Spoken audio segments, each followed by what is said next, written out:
Kamu sekarang lagi SMA atau mungkin kuliah di tingkat akhir. Entah misalnya sekarang lagi nyiapin belajar buat menghadapin ujian nasional. Atau mungkin buat yang lagi kuliah, kerjain skripsi dan ngerjain berbagai tugas-tugas akhirnya. Tapi udah mulai kepikiran dan bingung apa ya langkah selanjutnya yang aku pengen ambil. Let's say misalnya yang buat lagi SMA, mau lanjut gitu ke S1 tapi bingung mau ambil jurusan apa. Atau mungkin yang lagi kuliah, sekarang tuh lagi mikirin, aduh setelah ngerjain skripsi, wisuda, mau ngapain ya? Dan sampai bingung, bahkan overthinking.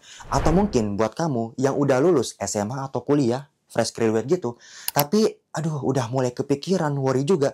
Karena banyak nih teman-teman kamu yang udah mulai satset-satset ngerjain persiapan mereka. Entah misalnya ada yang langsung membangun karir mereka, magang, lanjut langsung S2 atau S3 ke luar negeri. Sementara ada kamu yang masih stuck dengan pikiran kamu dan gak tahu sampai galau harus ngelakuin apa. Ada yang ngerasa kayak gini juga? Kalau iya, selamat. Kamu menemukan video yang tepat karena bisa jadi kamu lagi mengalami yang disebut quarter life of crisis. Nonton video ini sampai akhir biar kamu juga bisa mengatasi quarter life of crisis diri kamu sendiri.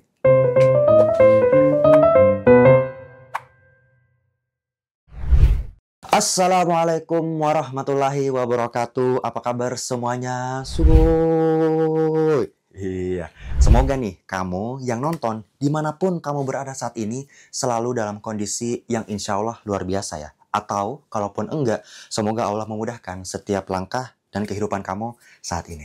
Dan by the way, buat kamu yang baru ketemu video di YouTube channel aku ini, selamat datang dan salam kenal. Nama aku Didit, aku seorang dokter yang saat ini sedang melanjutkan PhD di Niigata University Jepang dengan beasiswa penuh dari beasiswa Max. Dan saat ini aku lagi banyak terlibat dalam proyek penelitian yang berkaitan dengan gangguan mental, mulai dari kecanduan game, depresi, anxiety, ADHD, sampai pola insecurity seseorang.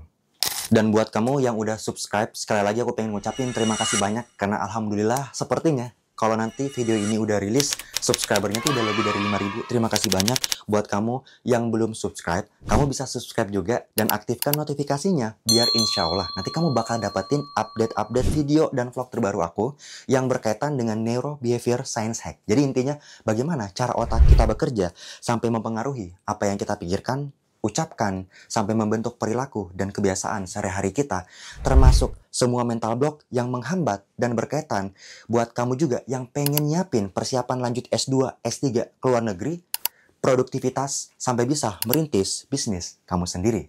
Oke? Atau at least nonton video ini sampai habis dulu, baru setelah itu kamu putuskan mau subscribe atau enggak YouTube channel aku ini. Oke? Oke. Oke, back to the topic. Kenapa sih quarter life of crisis itu terjadi? Nah, sebelum aku ngejelasin kenapanya, aku pengen memperkenalkan dulu dari mana sih sebenarnya istilah quarter life of crisis ini pertama kali digaungkan. Karena memang dari yang sedikit aku tahu, istilah quarter life of crisis ini itu tuh nggak tercantum dalam kriteria diagnosis sampai pengobatan yang cukup umum dipakai sama profesional. Let's say buat psikiater atau psikolog juga gitu. Tetapi memang quarter life of crisis itu udah mulai sering digunakan dalam konteks penelitian sebenarnya. Dan istilah quarter life of crisis ini pertama kali digaungkan oleh Alexander Robbins dan Wilner dari bukunya yang dipublikasikan pada tahun 2001 yang memang nama judulnya itu Quarter Life of Crisis. Dan simpelnya rangkuman dari bukunya bilang kayak gini. Di umur-umur 20 sampai 29 tahun sebenarnya itu adalah banyak fase transisi di mana orang itu awalnya berada di fase comfort zone, kemudian masuk ke reality yang nggak sesuai dengan ekspektasi mereka, yang akhirnya membuat banyak ketakutan atau kekhawatiran terkait masa depan. Dan mereka juga menyebutkan setidaknya ada 4 tanda emosi yang sering berkutat buat orang-orang yang lagi menghadapi quarter life of crisis. Disimak ya. Yang pertama, marah terhadap situasi apa aja. Yang kedua, sering merasa takut. Gitu. Yang ketiga, sering ngerasa powerless atau kayak nggak ada kekuatan gitu untuk mengendalikan. Dan yang terakhir, ngerasa kayak kekurangan clue atau nggak tahu apa tujuan hidup mereka. Dan seluruh tanda-tanda ini yang akan sebenarnya berkaitan untuk menyebabkan berbagai masalah mental atau psikologis juga, termasuk misalnya gangguan cemas, bahkan depresi. Menariknya, quarter life of crisis ini itu tuh paling sering ditandain dengan sebuah kekhawatiran tentang masa depan yang belum kejadian. Dan ini mirip banget dengan tandanya bagian dari manifestasi overthinking yang disebut future tripping. Dan kamu juga bisa ngecek video YouTube aku yang sebelumnya. Di situ aku kasih contoh sedikit perbedaan antara overthinking karena masa lalu dan masa depan. Tapi di video kali ini kita fokus di quarter life of crisis dan hubungannya dengan overthinking, khususnya future tripping itu sendiri. Jadi, simpelnya kayak gini, secara psikologis, buat kamu yang sekarang lagi stuck dan sulit banget keluar dari fase quarter life of crisis ini, karena ini bisa banget dikaitkan dengan manifestasi overthinking dalam konteks future tripping, jadi seakan-akan tuh kayak pikiran kamu tuh nggak bisa berhenti untuk membuat berbagai prediksi-prediksi di masa depan yang belum kejadian. Setuju nggak? Dan sebenarnya ini juga berkaitan bagaimana kita dibesarkan dari kecil sampai dewasa, termasuk bagaimana pola asuh dan lingkungan sekitar kita sejak kecil sampai dewasa itu yang membentuk isi pikiran kita atau mindset kita. Dan di sebagian besar kasus, entah kamu sadar atau enggak, sebenarnya quarter life of crisis ini paling sering terjadi karena social comparison trap. Entah ini berasal dari ekspektasi yang tidak realistis dari diri kamu sendiri, maupun tuntutan dari faktor sosial termasuk keluarga atau sosial standar yang lain tentang di umur segini harus ngelakuin ini, itu, dan harus sukses dan segala macam. Iya nggak? Misalnya kayak gini, di umur 25 tahun, kita tuh udah harus bisa lanjut kuliah S2 misalnya dengan beasiswa. Terus udah harus setidaknya punya tabungan minimal 100 juta atau mungkin 1 M. Atau misalnya udah bisa memberangkatkan orang tua haji, atau misalnya udah harus nikah, punya anak, bisa beli mobil, beli rumah, dan segala macam. Karena apa? Karena aku ngarang. Karena sebenarnya nggak ada standar yang objektif tentang sukses itu di umur 25, di umur 26, di umur 30 tahun, itu harus kayak gimana? Iya nggak? Dan ini sering banget terjadi, entah kamu sadar atau enggak. Sebenarnya, ini juga bisa berasal dari comparison diri kamu sendiri ke orang lain. Let's say misalnya, kamu lagi buka media sosial, terus melihat achievement seseorang, wah di umur 25, dia udah bisa menang lomba ini dan segala macam, beasiswa juga, bisa beli rumah juga, mobil dan segala macam. Sementara kamu masih berusaha melewati sandwich generation. Ini akan membuat kamu semakin drop, atau dalam bahasa psikologisnya, self-esteem kamu atau kepercayaan diri kamu semakin anjlok. Karena sebenarnya kamu lagi sementara berangkat dari keterpurukan kamu, sementara ada orang lain yang ngepost kebetulan achievement mereka di media sosial. Ini yang disebut gap dari social comparison trap yang memang sering kali banget disebabkan karena faktor media sosial. Dan hal ini bisa diperparah kalau tuntutan atau misalnya ekspektasi yang nggak realistis karena melihat hal-hal yang ada di media sosial itu diberikan ke pundak kamu, dan yang memberikan itu adalah keluarga terdekat kamu. Relate? Sementara di Indonesia ada sebuah penelitian dari perusahaan asuransi yang menemukan lebih dari 50% dewasa muda di Surabaya maupun di kota Makassar itu mengidentifikasi diri mereka mengalami quarter life of crisis ini. Artinya apa? Kamu enggak sendirian. Jangankan kamu, aku juga nggak lepas dari quarter life of crisis ini.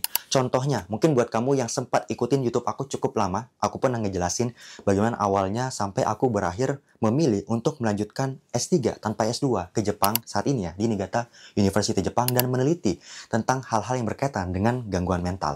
Karena sebenarnya waktu itu aku udah cukup bingung juga dan bisa dibilang cukup worry juga, karena pada saat aku lulus setelah wisuda ya sebagai seorang dokter, banyak teman-teman aku yang bisa satset-satset banget untuk melanjutkan sekolah spesialis. Sementara aku waktu itu memilih ya udah, kayaknya career path yang cocok buat aku saat itu adalah lanjut dulu sebagai dokter umum di rumah sakit, karena memang itu bagian yang aku inginkan.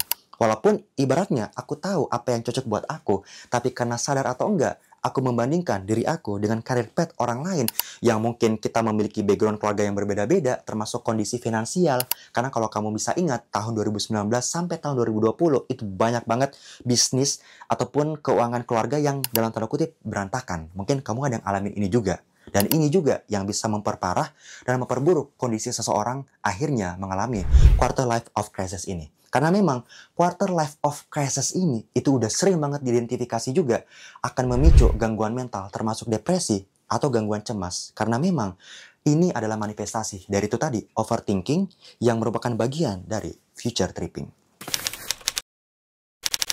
Solusi yang aku pengen tawarin di video kali ini, hal-hal yang gimana caranya kita bisa mengatasin dan mencegah kita melakukan yang namanya social comparison trap itu sendiri. Karena dari yang tadi aku bilang, rata-rata kalau mau ditarik benang merahnya semua, quarter life of crisis ini yang akhirnya membuat overthinking, worry, takut, dan segala macam, itu karena kita membandingkan diri kita dengan orang lain atau keluarga kita atau orang lain membandingkan titik diri kita saat ini dengan orang lain yang memiliki usia yang sama tanpa melihat backgroundnya ke belakang apa yang terjadi dalam hidup kita masing-masing. Makanya yang pertama yang aku pengen tawarin adalah teman-teman bisa kenalin kalau misalnya nanti kamu lagi ngerasa stuck atau mengidentifikasi diri kamu mengalami quarter life of crisis, cari tahu dulu apa gitu penyebabnya kamu overthinking karena masa depan kamu. Misalnya kayak gini, kamu lagi kerja di sebuah perusahaan, tapi kamu juga udah mulai memikirkan, kayaknya aku pengen resign nih, tapi ragu juga, pengen lanjut kerja, tapi kalau resign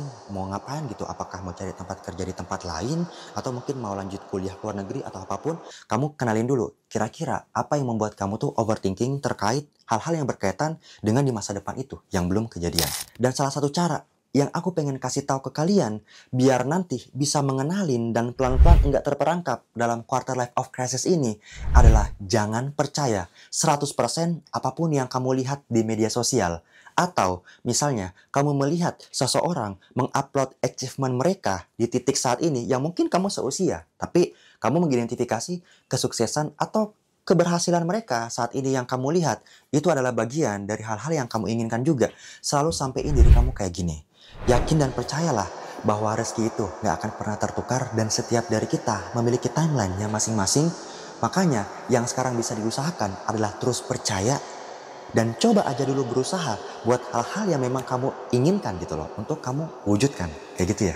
Karena pada akhirnya apa yang kita lihat di media sosial nggak pernah 100% merepresentasikan apakah seseorang itu 100% bahagia juga dalam hidupnya. Atau apa aja perjuangan yang mereka udah laluin sebelumnya. Sampai akhirnya Allah gitu memberikan rezeki di timeline yang itu juga. Jadi intinya banyak kemungkinan dari satu postingan yang kita lihat di media sosial. Artinya apa? Kalau misalnya nanti kamu lagi melihat sebuah postingan yang terkait dengan pencapaian, achievement, keberhasilan, kesuksesan, apapun itu di media sosial, kamu berusaha untuk mencari apa latar belakang background story, atau mungkin apakah ada misalnya kebiasaan baik, inspirasi yang bisa kamu dapat dari keberhasilannya itu.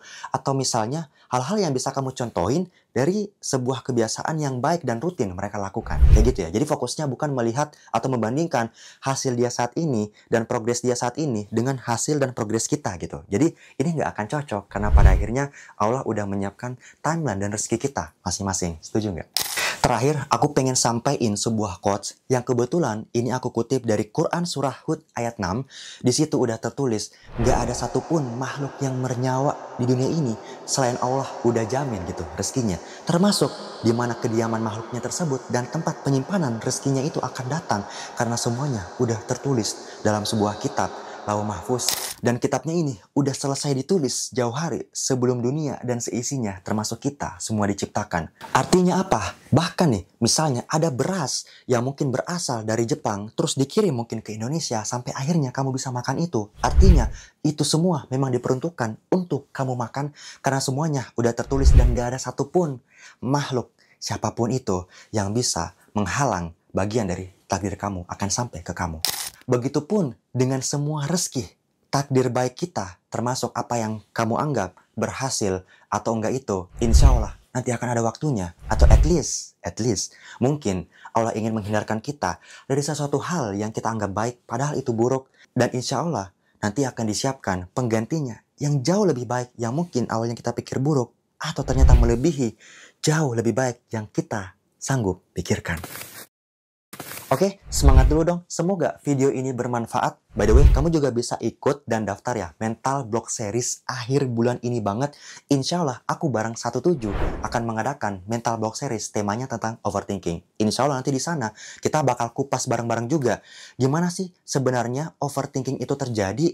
Termasuk hal-hal yang berkaitan dengan takut kegagalan seperti di video minggu lalu dan quarter life of crisis ini dengan harapan kamu bisa mengenal lebih dalam tentang diri kamu dan insya Allah kamu tahu apa practical steps yang mungkin perlu untuk kamu ambil gitu setelah ini biar nanti overthinkingnya bisa lebih terurai. Insya Allah ya. Oke, jangan lupa subscribe dan share juga video ini ke kerabat kamu yang mungkin membutuhkan.